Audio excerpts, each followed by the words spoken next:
बाळा, तुझ्यामुळे इतर बाळांवर अन्याय होतोय खरे. तुझ्याशी या विषयावर बोललं नाही पाहिजे खरं तर, पण मी काय करू? आपली हिरकणी योजना बंद होते. तुला माहिती आहे ना, हिरकणी योजना सुरू करण्यासाठी आपण किती कष्ट घेतले, किती मेहनत घेतली आपण. जसं तू माझ्या पोटात आहेस ना, तशी तशी हिरकणी योजना माझ्या मनात आज तीच बंद होत. त्याची जाणीव तुझ्यामुळेच झाली. पण बघ की आता ते बाळा. अबे काय झालं व्यायाम? हो,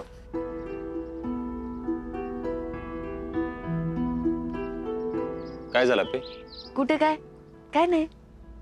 हा, कांदा चिरतेस ना तू, त्यामुळे डोळ्यात पाणी आलं वाटतं.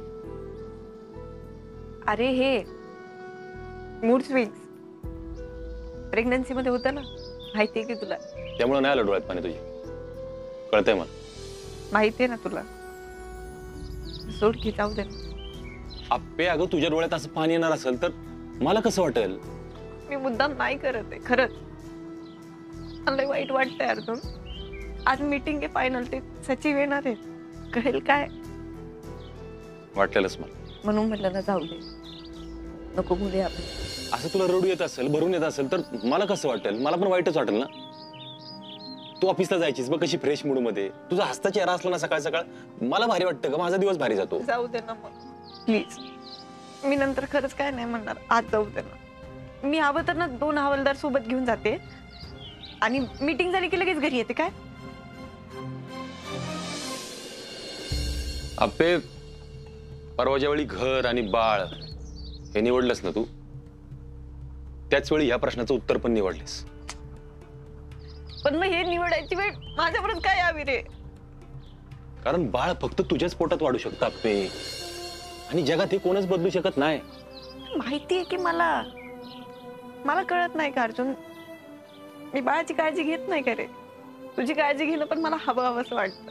लय भारी वाटतं. एवढं काळजी घेणारा नवरा मिळालाय, नशीब आहे माझं खरंच. पण काय तू कधी कधी समजूनच नाही घेत मला. अप्पे, म्हणून मी तुला परवा विचारलं होतं, शांतपणे विचारलं होतं की तू काय निवडशील. अर्जुन, माझीच 2 मुलं आहेत, त्यातलं एक निवडायचं अवघड आहे. अरे हे खरंच. अप्पे, 2 तुझे असतील, आपलं एकच आहे. आणि ज्यावेळी तू एक मूल निवडलंस ना, त्यावेळी फक्त मूल नाही निवडलं तू, त्याबरोबर आपलं घर, संसार, फॅमिली सगळं निवडलंस.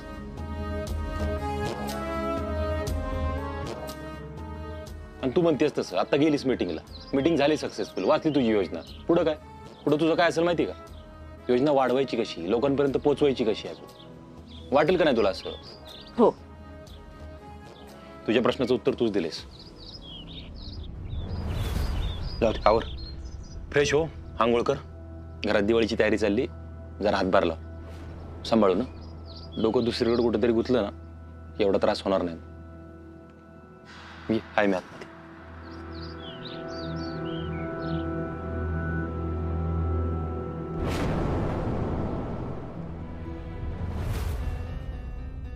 काय तोंडे, प्रेझेंटेशन कसं वाटतं तुम्हाला? उत्तम. आवडेल ना सरांना? ऑफकोर्स. बरं, तुम्ही तयारीत राहा. आणि प्रेझेंटेशनची सगळी तयारी झाली आहे ना? हो मॅडम. मॅडम, तुम्ही अजिबात काळजी करू नका. एक गोष्ट सांगू? काय? मॅडम, अपर्णा मॅडमनी हिरकणी योजनेसाठी खूप फील्डवर्क केलं होतं, तर त्याची माहिती सुद्धा आपण सेक्रेटरी सरांना देऊया का? काय तोंडे, ती योजना बंद झाली, ती बातमी तुम्ही पाहिली नाहीत का? जी योजना बंद झाली आहे ती दाखवून काय उपयोग आहे? ठीक आहे मॅडम, आपण माझ्या योजनेची माहिती देऊ. Okay okay madam. Good.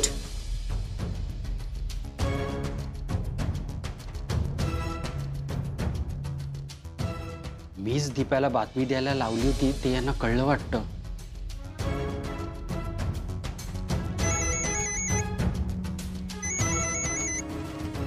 Hello madam, good morning. Good morning Gaitonde. झाली सगळी तयारी? हो मॅडम, सगळी तयारी झाली आहे. सेक्रेटरी सर पोचतीलच एवढ्यात. बरं. गायतोंडे, हिरकणी योजनेचं पुढचं भविष्य तुमच्या हातात आहे. मॅडम असं नका बोलू. तुम्हाला प्रेशर नाही देते. हे बघा, आपली जी काही सगळी माहिती आहे ना ती छान गोळा केली असेल ना, फक्त छान प्रेझेंट करा. हा, आवडेल नक्की त्यांना. मी सगळे प्रयत्न करतो. पण काय ना मॅडम, शेवटी एका पीएनी सांगणं आणि एका कलेक्टरनी सांगणं यात खूप फरक पडतो. मला कळते, पण मी नाही येऊ शकत. ठीक आहे मॅडम, नो वरीज. मी तुम्हाला अपडेट देत राहतो. हो, all the best. Okay, thank you.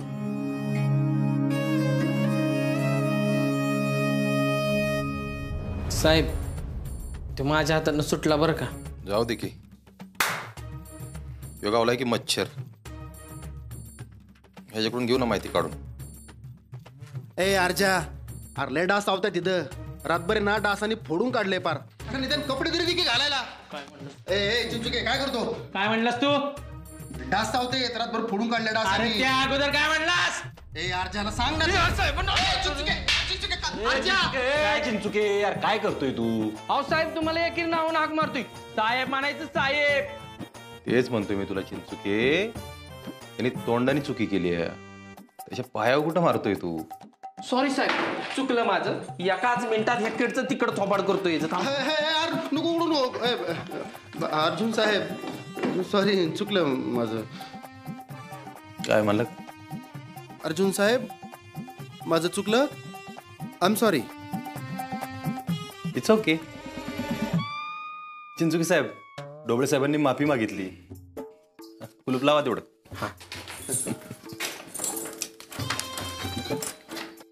Arjun साहेब, अहो लय डास चावताय तिथं. रातभरे ना डासांनी पार फोडून काढले आणि थंडी पण वाढली आहे ना, लई बेकार गार लागते. हो, द्या की तेवढे कपडे प्लीज. अर्जुन साहेब, नुसते कपडे घेऊन काय करणार डोबळे? कसं कसं काय काय केलं प्लॅनिंग आपल्याला किडनॅपिंग करण्यासाठी. कबूल कर, सोडून देतो तुला. हे मी काय कबुली फेबुली देणार नाही. हा, आत्ताच सांगून ठेवतोय. आणि तुम्ही मला इथं जास्त वेळ ठेवू शकत नाही. तुम्हाला आहे ना मला कोर्टात घेऊन जायलाच लागणार आहे. मग सांगतो तुम्हाला, सुटू द्या एकदा. चिंचुके, त्याला कोर्टात जायचंय. अरे कोर्टाने तुला तारीख द्यायला नकार दिलाय, माहित नाही तुला? का आणि कस काय? अरे ढोबळ्या, तुला ताप आलाय, ताप, व्हायरल इन्फेक्शन. अरे कोर्टात नेल्यानंतर सगळ्यांना व्हायरल होणार नाही का? ए यार, काय नाही झालं मला चिंचुक्या, चांगलं आहे मी. तुम्ही हे लई करताय. हा, मी असं करू शकत नाही अर्जुन साहेब. अरे ढोबळे, आम्ही काय काय करू शकतो ना ह्याचा तुला अंदाजच नाही. तू आपल्याला किडनॅप करू शकतो. तुझी आई तिकडे एवढे कांड करून घरात राहू शकते आणि आम्ही हे नाही करायचोय. ए ढोबळ्या, तू काय बी कर, जोर तू कबुली जबाब देत नाही ना तोपर्यंत तुझी न सुटका नाही. आणि ही चिंचुके सांगतोय बरं का, साहेबांचा तर विशेष सोडतो. याचे परिणाम लय वाईट होतील. हा, एकदा मला सुटू द्या, मग सांगतो अर्जा तुला.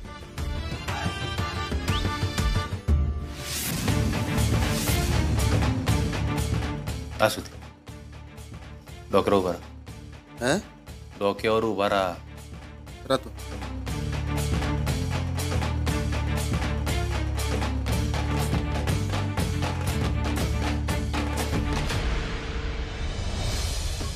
दाजीबा, दाजीबा, आधी पडॉन. अयो योगा चाललाय वाटतं. बरं चला की 2 मिनिटं काम आहे तुमच्याकडे. अरे काय? अहो त्याला तरी सांगतो. चला चला चला साहेब, तुम्ही त्यांचा योगा घेता वर. या दाजी. काय दिपेडून काय? बापू, अहो, तुम्ही बाहेर का? काय दिप्या, बापूंना बाहेर ठेवतो तू असं? बापू या की आतमध्ये या. नाही नाही दाजी, आम्ही तुम्हाला मुद्दामूनच बाहेर बोलवलं. का हो पी मॅडम? अहो दाजीबा, आतमध्ये तो ढोबळे आहे ना, म्हणून तुम्हाला इथं बोलवलंय. भारी केलं, भारी केलं. नाही नाही, पण तो नसतो आता काय करत. मग अशी ओरडत होता डास चावतात म्हणून. चांगली अद्दल कटली पाहिजे त्याला. ओ दिप्या, आपण आपल्या मुद्द्यावर येऊयात का? अर्जुन, आम्हाला जरा बोलायचं होतं तुझ्याशी. काय हो बापू? नाही म्हणजे एक विनंती करायची होती. हो बापू, काय लाजवताय तुम्ही? विनंती काय? तुम्ही डायरेक्ट ऑर्डर करायची, अर्जुन असं असं कर. नाही नाही नाही, तसं नाही, पण थोडं ऐकून घ्या आमचं. बोला की. आम्हाला असं वाटतंय की आज तो आपल्याला ऑफिसला जाऊ द्यावंस. पण दाजी यातला आपल्याला काय नाही माहित बर का, हे आम्हाला वाटतंय. होय दाजीबा. अहो परवा मला स्वतः गायतोंडेंचा फोन आला. मला म्हणले या योजनेबद्दल लोकांचं काय मत आहे याची माहिती काढ आणि ही योजना रद्द होणार आहे अशी बातमी तयार कर. म्हणजे गायतोंडींची नोकरी जाऊ शकते ही बातमी फोडल्यामुळं. तरी बी त्यांना मनापासून वाटतंय ही योजना वाचावी म्हणून. आणि दाजी तुमचं आप्पे दीदीवर लय प्रेम आहे म्हणून तुम्ही नाही म्हणताय ना. हा म्हणजे आता बघितलं ना कसं झालं होतं. आता बाळाला काय होऊ नये, आप्पीला काय होऊ नये म्हणून. हा तीच तर, मग तिला जाऊ दे की. म्हणजे हो म्हणजे आप्पे दीदीच्या डोक्यात पण तोच विषय सुरू आहे. ऑफिसला जाऊ नको म्हणलोय तेव्हापासून ती जरा नाराजच आहे बरं का. मग आईची पण तब्येत चांगली असली पाहिजे, आई खुश पण असली पाहिजे ना. होय दाजी. अहो मगच बाळ चांगलं राहिलो. नाही म्हणजे तसा तुम्हाला आग्रह करायचा हेतू नव्हता आमचा. आम्ही आपलं भेटून सांगायला आलो होतो. अहो आजच्या दिवसाचा तर मुद्दा आहे. आणि तुम्हाला सांगतो बायका लय भरभरून बोलत होत्या हो या योजनेबद्दल. आणि ही जर का योजना बंद झाली ना तर त्यांना लय वाईट वाटेल बघा. असू दे, ती विचार करतील. छकुली, दीप्या, निघूया आपण. येऊ का आम्ही? दाजीबा आम्ही येतो. बघा तुम्ही काय तर. आणि तर दाजी तुम्हीच घेऊन जाताय का?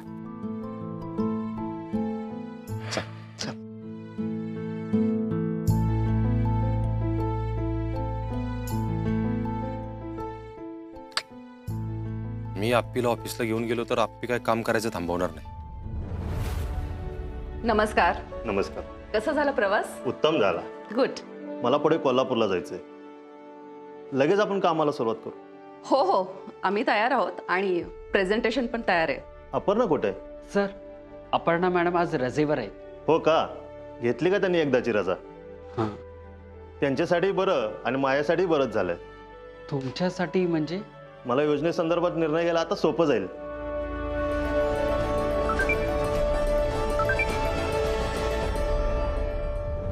एक मिनिट हा मॅडम, तुम्ही मीटिंगची तयारी करा, मी आलोच. शुअर. गायतोंडे, आता फक्त नीट प्रेझेंटेशन द्यायचं. ओके? हो मॅडम. या योजनेचा फायदा ना लोकांना आत्ता नाही दिसणार आहे. येणाऱ्या पिढ्या याच्यामुळे सुदृढ होणार आहेत. तेच तेच सांगायचा प्रयत्न करते पण त्यांना कळत नाहीये. आणि तिथे सांगायला मी पण नाही. ही योजना पण तुझ्या बाळासारखीच आहे ना ग. ताई अहो माझं बाळच ही योजना म्हणजे बघा की ही योजना मी तयार करताना तोच विचार केला होता. एखादं बाळ कसं मोठं होतं, चालायला लागतं, तशी योजना सुरू झाली. महिलांसाठी काम करायला लागली, महिलांनी त्याचा लाभ घ्यायला सुरुवात केली. म्हणजे मला नंतर असं वाटायला लागलं की माझंच बाळ आहे जे माझ्या डोळ्यासमोर मोठं होत आहे. आणि मला कळायला लागलं ना अचानक पुढं. अप्पे, तू असं बोलू नकोस बरं. नाही का पिऊताई, बाळ असं मोठं होतं आणि असं दूर दूर धावायला लागतं असं वाटतं आपल्याला. आणि मग अगं काय बोलतेस तू अपर्णा? तू परत सुरू कर की ही योजना. नाही ताई, परत कशी सुरू करायची? अशी एकदा बंद पडलेली योजना परत सुरू करायची म्हणलं ना तर अपयशी योजना म्हणून त्याच्यावर थप्पा लागतो. आणि योजना बंदच नाही झाली तर?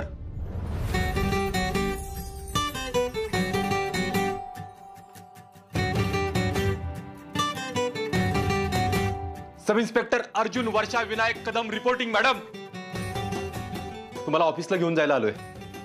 ते हिरकणी योजनेची काहीतरी महत्वाची मीटिंग आहे ना?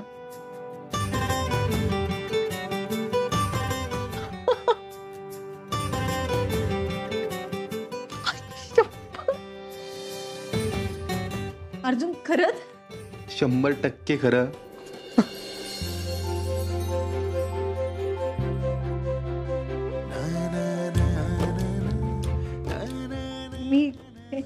मी आले जाऊ. हळू हळू हळू. भाऊजी, तुम्ही तोंड गोड करा. वातावरण तर तुम्ही गोड केलेलंच आहे. वहिनी,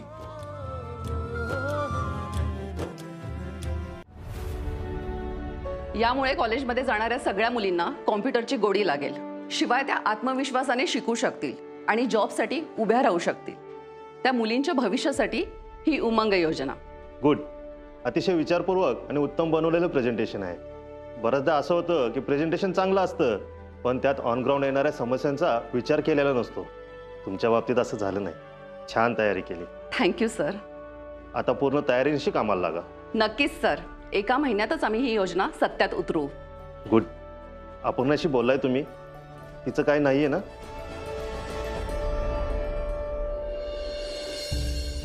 सॉरी सॉरी सर, जरा उशीर झाला मला यायला.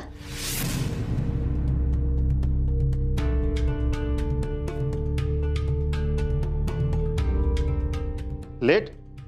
एक तर तुम्ही रजेवर आहात असं सांगण्यात आलंय मला, तरीही तुम्ही मीटिंगला आलात, तेही एवढ्या उशिरा. सर खरंच सॉरी. मी माफी मागून काही उपयोग नाही. प्रोटोकॉल्स नीट पाळता येत नसतील तर तुम्ही कामाबद्दल सिरियस नाही असाच त्याचा अर्थ होतो. सॉरी सर, मी बोलू का जरा? तुम्ही कोण? Sub inspector Arjun Kadam, Asgaon police station incharge आणि कलेक्टर अपर्णा मॅडमचा नवरा. खरं तर तिला उशीर माझ्यामुळे झालाय.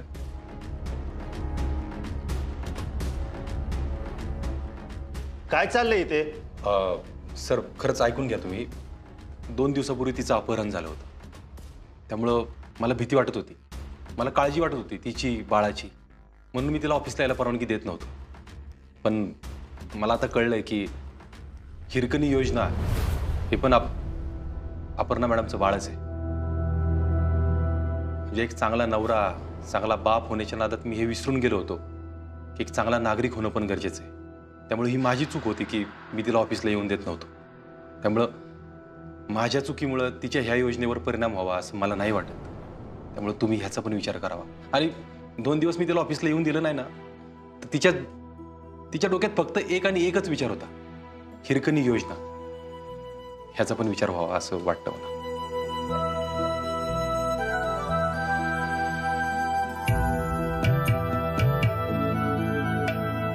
अर्जुन तुम्ही बाहेर थांबा. हां येस सर. आम्ही मीटिंग कंटिन्यू करतो. अपर्णा, मी एक तुला शेवटचा चान्स देतो.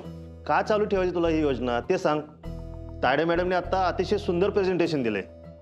तुझी योजना आधीच तोट्यात चालू आहे, त्यात तू रजेवर आहेस. सर खरं तर मला रजा घ्यायचा अधिकारच नाही.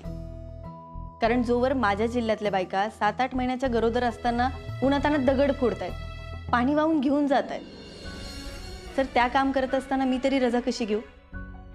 ज्या दिवशी त्यांना रजा मिळेल ना, त्या दिवशी मीही रजा घेईन. आणि सर अजूनही आपल्या आजूबाजूला अगदी डिलिव्हरीच्या डेटपर्यंत काम करणारे बायका आहेत. खरं तर त्यांच्यासाठी हिरकणी योजना काम करते सर. आणि सर आपली हिरकणी योजना फायद्यातली आहे. कसं काय? सर मी स्वतः एक गरोदर बाई आहे, त्यामुळे सांग, माझं बाळ सुदृढ असावं याची आम्ही पूर्णपणे काळजी घेतोय. माझं मिस्टरांनी तर यादीच काढली आहे आणि अख्खं इंटरनेट पालतं घातलं हो. म्हणजे मी सकाळी किती वाजता उठायचं, उठल्यानंतर योगा किती वेळ करायचा, काढा कधी प्यायचा, जेवण कधी करायचं, संध्याकाळचा नाश्ता कधी करायचा, फळं कधी खायची, या सगळ्याची माहिती आम्ही घेतो. सर या सगळ्याची माहिती घेत असताना मला जाणीव झाली, आपण आपल्या बाळाची काळजी घेतोय खरी, पण आपल्या समाजातल्या आजूबाजूच्या बाळांचं काय, त्यांची काळजी कोण कशी घेणार? आणि त्यातनं जन्माला आली ही हिरकणी योजना. ही योजना फायद्यात कशी काय? पण सर तुम्ही फक्त खर्च बघताय आणि मी भविष्यातील सुदृढ आणि तंदुरुस्त बालक बघते. या योजनेमुळे बालमृत्यू दर 0वर आला आणि बाळ व्यवस्थित जन्माला आली तर भविष्यात त्यांच्या आरोग्यासाठी खर्चच होणार नाही ना काही. सर ही योजना म्हणजे एका झाडासारखी, त्याची फळं आपल्याला लगेच चाखता नाही येणार. हा पण भविष्यात या योजनेमुळे सगळ्यांना फायदा होईल, एवढं मात्र नक्की.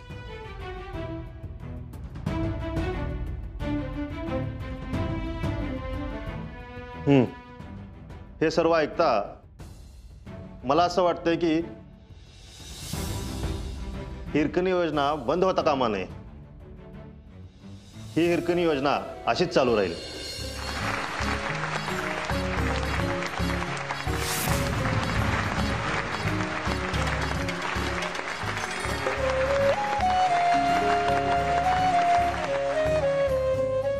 Thank you sir, thank you so much. आणि सर तायडे मॅडमची योजना सुद्धा उत्तम आहे. आपण त्यावर पण लवकरात लवकर काम सुरू केलं पाहिजे अशी माझी इच्छा आहे. आणि हो, आपण एका कॉलेजपासून त्याची सुरुवात करू शकतो का? तसं करा. आणखीन एक महत्वाची गोष्ट, ग्रामीण महिलांना त्यांना जमतील अशा उद्योगांचं आपल्याला प्रशिक्षण द्यायचंय. त्यासाठी त्यांचे सेशन्स घ्यावे लागतील. सर, ग्रामीण भागामध्ये बऱ्याच महिला ब्युटी पार्लर सुरू करतात, पण त्यांना कसलंच ट्रेनिंग नसतं. मग त्यांना लवकरात लवकर ट्रेनिंग द्या. आम्ही लवकरच त्यावरचं काम सुरू करतो. चालेल. चला येतो मी. आणि अपर्णा, रजा नाही घेतली तरी स्वतःची काळजी घ्या. हो सर, नक्की. चला तायडे मॅडम, येतो मी.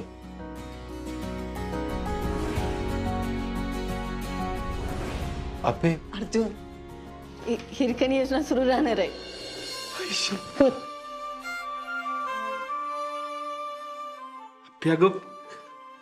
सेल्फी झालाच पाहिजे बाळाबरोबर आत्ता. आत्ता आणि अगं हे सगळं बाळामुळे झालं ना. एक मिनिट, म्हणजे तू यांना सगळं एवढं एक्सप्लेन करू शकली, एवढं भारी समजून सांगू शकली, कशामुळं? तुझ्या पोटात बाळ आहे त्यामुळं. म्हणजे बघ, तुझ्या पोटात बाळ नसतंच तर तुला ह्या सगळ्या गोष्टींची जाणीव असती का? नसती. मग हिरकणी योजना वाचली कोणामुळं? बाळामुळे. मग सेल्फी कोणाबरोबर काढला पाहिजे?